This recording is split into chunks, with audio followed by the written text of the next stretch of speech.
Love and Light. I feel like I haven't made a video like this for a really long time. So this is, once again, I'm readjusting, I'm getting comfortable with this process and interacting in this manner again. So it feels a little bit weird to be back like this, but also awesome, a mix of emotions. And today I wanted to talk about nothing, nothing at all. Something that I've realized recently is that I'm so different from the person that I used to be. And I think when I first thought about making a YouTube video when I was I was doing my master's, I was probably in my early 20s, and I thought about doing this. I thought, what am I going to say? What do I want to say? What do I have to say? And one of the things for me was, what if I change my mind? What if, I decide that I think differently, and how do I reconcile the two? And looking at Eva now and Eva 10 years ago, I'm completely different people. My thoughts are different, my perspectives are different. Before I would scream at the top of my lungs, I'm a feminist. I would scream at the top of my lungs, I hate this person, or I love this person. And all of that has changed. I mean, I could easily say I'm not a feminist today. I could easily say that the people I used to hate, I no longer hate them. I could easily say that the dreams that I had previously, I no longer have them. And so it's weird now, sitting in front of a camera, essentially making a stance on something, even saying that I'm Dot of Love and Light, even saying that I'm Eva, even saying that, I love this, or I hate this, or I feel this way, or I see the universe in this way, because what if it changes? And that feeds my overall desire to just want to say nothing, want to do nothing, want to be nothing. Just who am I if everything I thought I was is no longer who I am now? And is there a point in even saying that I'm something now when everything I said I was before, I no longer am now? And so, yeah, making videos, having opinions, having perspectives is a weird process to go through now, because what if I change my mind? I'm still so subject to change. I'm still so young. I'm still so innocent. I'm still so just unaware in many ways. And so who am I to say anything? Who am I to make a stance on anything? And so that's something that's quite important to me. I find it quite challenging to say nothing because I'm so used to my regular pattern of having something to say. Having, gone to school, and in school you're taught certain things. You're taught to make arguments. You're taught to feel a certain way, and having been educated in that manner, now trying to reverse that or trying to do something that's a bit different from that is weird. So I'm still talking more than I desire, which is awesome and should be celebrated. But at the same time, it's who knows?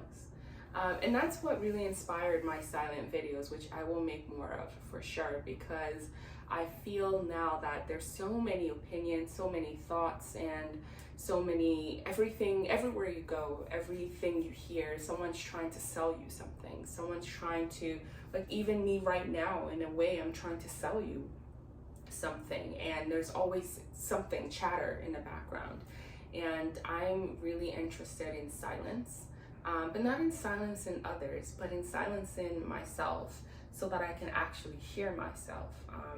One of the reasons I don't like experiencing anger too much is because I oftentimes would find that the things I would say while I was angry, I no longer felt them after that anger sort of subsided. And so I would say mean things to people, or I was at the mall yesterday and I learned that a shop, Zara, that I shop at, now charges 15 cents for a bag, and I said something very mean about the whole establishment. And then hours later, I realized, do I really feel that way? And everything I feel about them comes back to me. So was it worth it? And it just felt like I could have just said nothing. But I really had strong emotions in that time when they said it was 15 cents. I was very angered by that, because it's like there's so much change all of the time, and we just take it and zip. And so it's really learning when to speak, when not to speak, and at the very least, speaking from a space that feels true to you, or speaking from a space that feels true to me. And it's really challenging to find a space that feels true to me when I am feeling heightened emotion.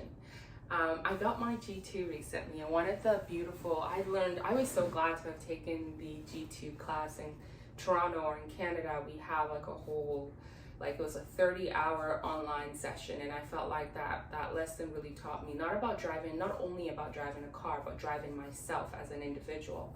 And it was awesome, because I realized that one of the things they said is that negative emotions can really change how you respond to things. But something I never thought about was that positive emotions can also change how you respond to things. So sometimes, because you're so happy, you don't necessarily respond to a situation in the quote unquote correct way, because you're still not yourself. So it was that reminder that feeling all of these thoughts and emotions, all of them really lead you, they decenter you.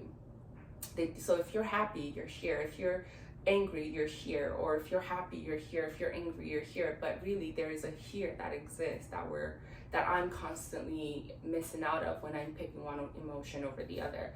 And I would say I tend to push towards the happy. I like to feel happy, and I go towards that emotion. But learning that even in that space, I'm not entirely myself, because again, when I've been in places where I've been happy, and because I've been so happy, I've responded in a way that afterwards I realized, I don't know if I would have responded in that way if I wasn't in such a great space. Like, you know, when you're really happy and someone like upsets you, but like because you're so happy, you don't even address like the situation itself. You keep letting things slide, or you let things slide, and then it boils over to a different emotion.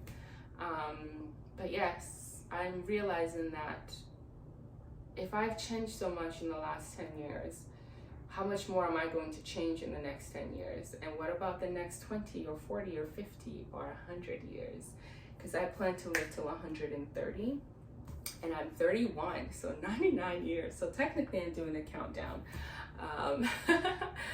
But yeah, that's something that's important to me, and I felt the need to share this here, because for anyone who may come across my videos at any point, it's to recognize that I'm not saying anything. Nothing I'm saying is really even true. Nothing I'm saying means anything. I'm really just blabbering, and this is a great way to release. And so on your end, don't take it seriously as well. And really, there's nothing to learn, there's nothing to know, there's no one here to teach anything, there's no one here to learn anything, and there's no one here to have a thought.